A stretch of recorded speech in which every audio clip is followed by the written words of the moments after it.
Hello there, and welcome to another episode of Cutting Through the Bullshit. I am your host, Dr. Stephanie Snyder, and I am a high performance mentor. Through my unique blend of strategy, mindset, and intuition, I help men and women to cut through the BS in order to create the life and business they desire. So today's topic came to me last night. Was it last night? I was getting ready for bed, per usual. I need to really start scheduling time to lay down during the day, because I always feel like the best ideas come once I lay down in bed.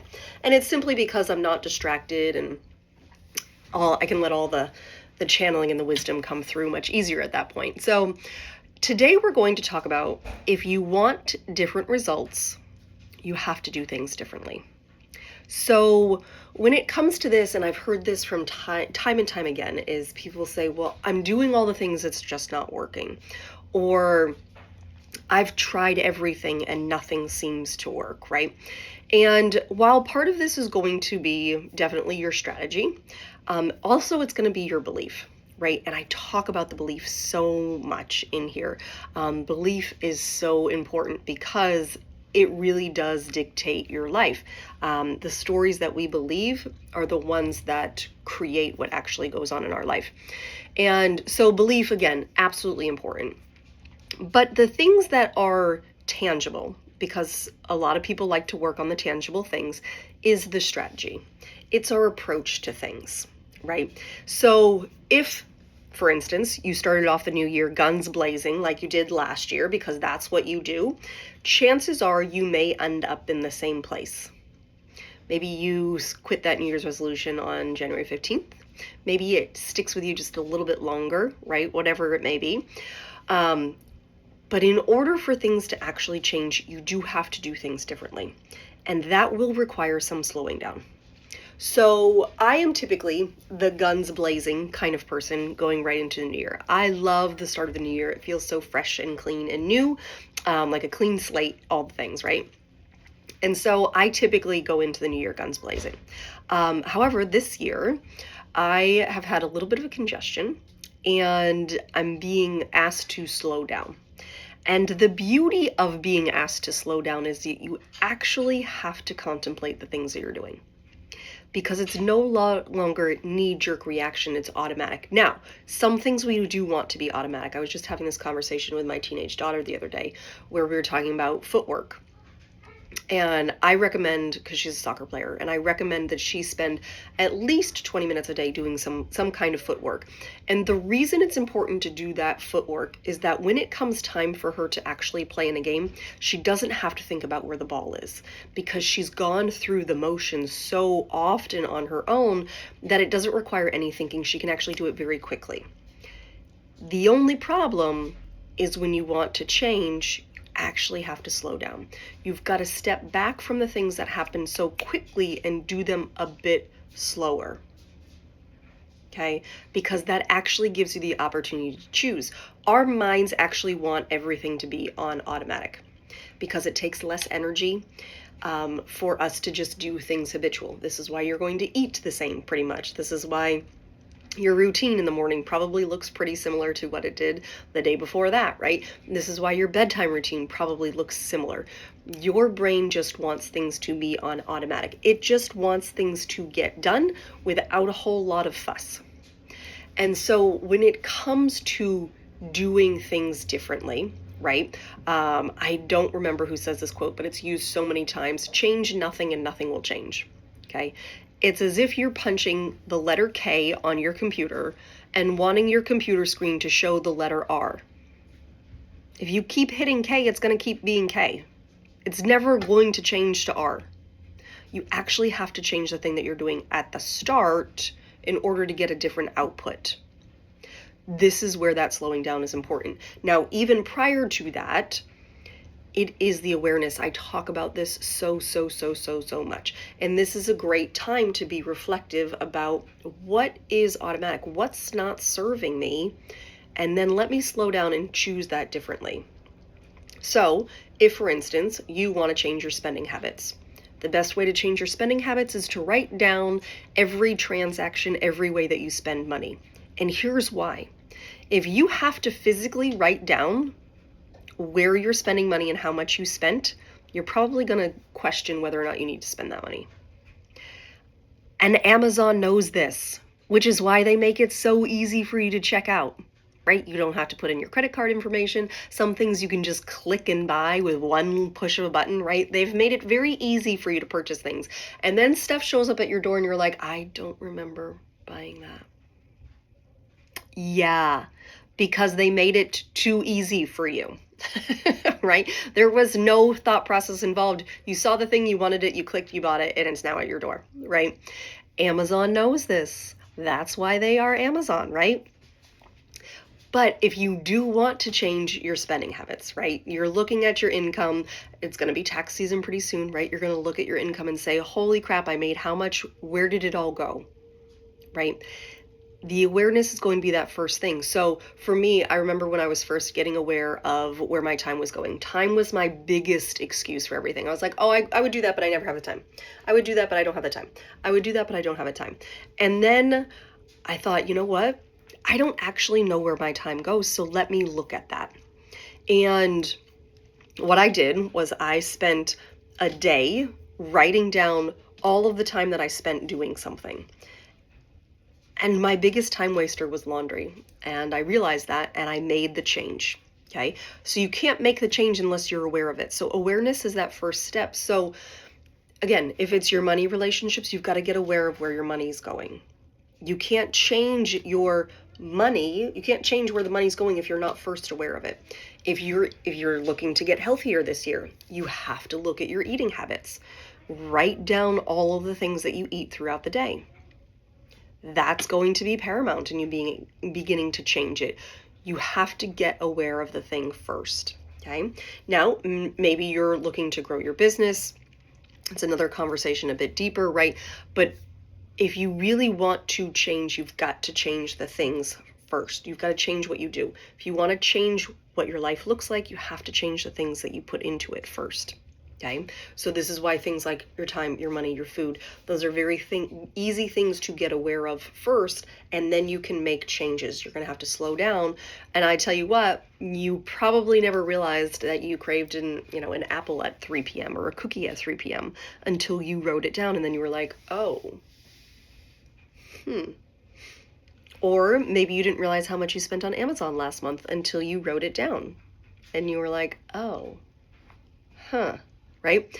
I remember when I was first doing this and getting a handle on our money, I had decided that we were going to pay off our credit cards, and I had to figure out where all of our spending was. So for the very first month, and this is what I recommend, you don't have to have a whole month, you could do it in just a couple of weeks, but for me, I said, okay, I've got to get a handle on where all of this is going. And so for the first month that I did this, I wrote down, I didn't change any of my spending habits. I simply wrote down every transaction. And at the end of the month, I looked at it and I said, oh, I actually don't want to be spending that much money on takeout every month. So now that I'm aware of it, I can change it. And that was so empowering because as much as I wanted there to be money, I wasn't actually giving myself a choice as to how I was spending my money. And we do this with our time as well. If you are finding yourself totally overwhelmed and there's no time for you at the end of the day, pay attention to where you're spending your time. Where is your time going throughout the day? Are you making yourself a priority? Are you making the things that are really important to you a priority? Or are you just kind of winging it all day long? Because there is a good balance there, right? I have these designated times where I will sit down and it's work time for an hour, 2 hours, depending on what it is I'm working on. And then the rest of the day can be pretty flexible. But I've figured this out about myself. If I don't have a directive, I will just kind of float and do this and do that and all the other things. And that's okay on some days. But on days that I have things that I want to get done, I've got to give myself that directive and that space to actually sit down and do it. And then the rest of the time I can float through and walk from room to room and do whatever it is I want, right? So there is a nice balance there. But I had to get aware of where my time was going first. So awareness is going to be key. If you want to change your results, you have to change the things that you do. Step one is creating that awareness. Okay. Step 2, okay, is then choosing one thing to work on. I do not recommend doing 400 things at once. Okay, if you're changing your eating habits, maybe start to incorporate vegetables. Maybe take out processed sugars. That's going to be probably a little bit more complicated because there are sugars in just about everything, right? But it can be done. It's not impossible. I've done it before. It just takes a bit more energy because there is sugar in so much stuff. Or if you are, if you're looking to change your spending habits, you've got to get aware of where it's going. Okay. This is why that Dave Ramsey program uses cash. That's why that's so powerful, because it actually slows you down. Instead of swiping, you're handing cash over. Okay. Now, I don't love all of the Ramsey program, just a disclosure here, right? But that is a good way for you to track your spending, right? To just pay attention to where your money's going, because you can't change it. You can't change it until you know what's happening with it, right? So if you are looking to make changes in the new year, which so many people are, maybe it's not a lot of changes, right? Like, there are not a huge amount of changes that I'm working on from last year. There are some tweaks, there are some edits, because I like to reflect and say, okay, what worked, what didn't work, what can I do differently? And I make a change of that, but I am constantly building on all of the great things that happened the year before, and the year before, and the year before, and the year before, right? There is no reason for me to throw out the baby with the bathwater, so to say, right? I don't have to start totally scratch clean at the beginning of the year, because I have a good foundation of things already, that there are probably just going to be some small tweaks along the way, right? So when it comes to making these changes, again, the very first thing that you're probably going to drag your feet about, we just do this, it's just our habit, is to create awareness around it.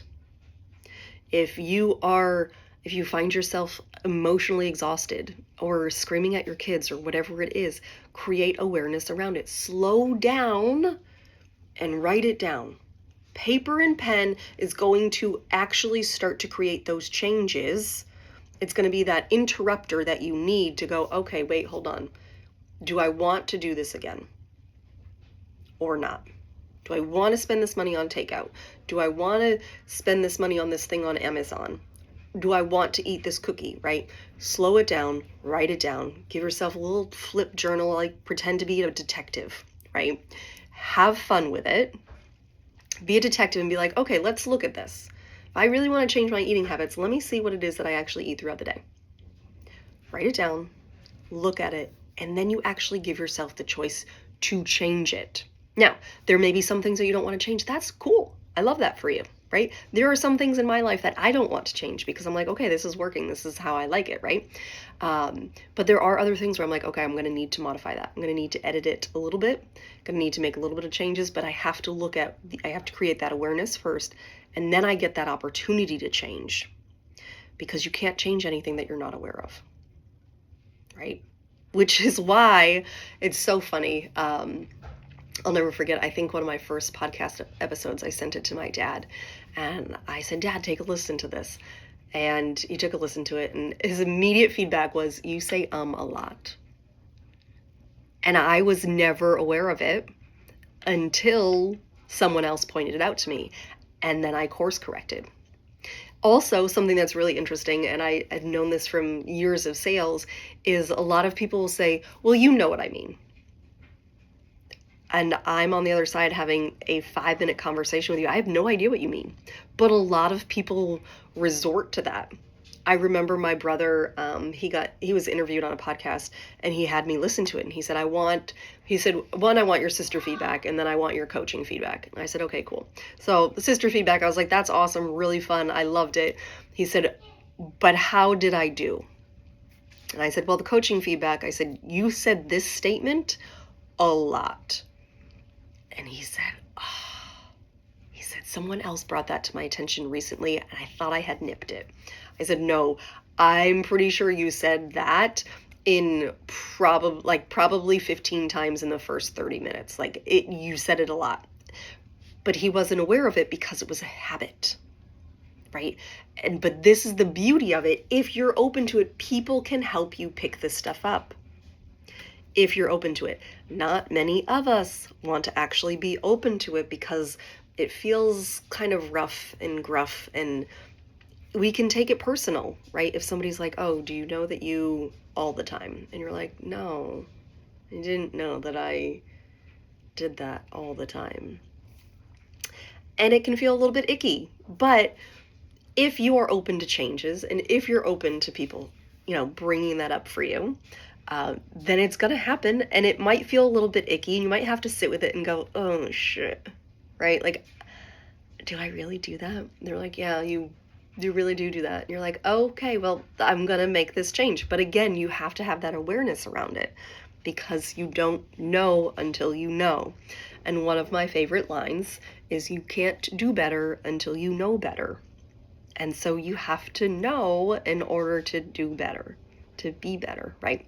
So I'm going to sign off here. I'm sending you so much love. If you do have some things that you're looking forward to change, or you're not totally aware of what's going on, I would love to offer you a new perspective in the new year. And I do have private coaching spots available. They are starting to fill up already. I've had some great calls in the last couple of weeks, and that is so fun. And so those spots are starting to fill up. But if private coaching is something that you're interested in, please don't hesitate to reach out to me. I do work with my clients for 3 months at a time right now. Many clients do continue past the 3 months, but the 3 months is a really great start to really start to shift things for you. So if 2025 is open to realms of possibility for you, and you're looking for a shift, please don't hesitate to reach out. You can find me on Instagram at stephaniesnyderphd, or you can head over to my website at stephaniesnyderphd.com, and you can connect with me in all those places. All of my links are on my website. So if you do have any questions, again, reach out, shoot me a message. We can set up a call, see if we're a good fit, and we can get started pretty quickly, as long as there are still spots available. So I am sending you a lot of love today on this beautiful first Monday of the new year. And as always, be you, because the world needs more of you. Bye.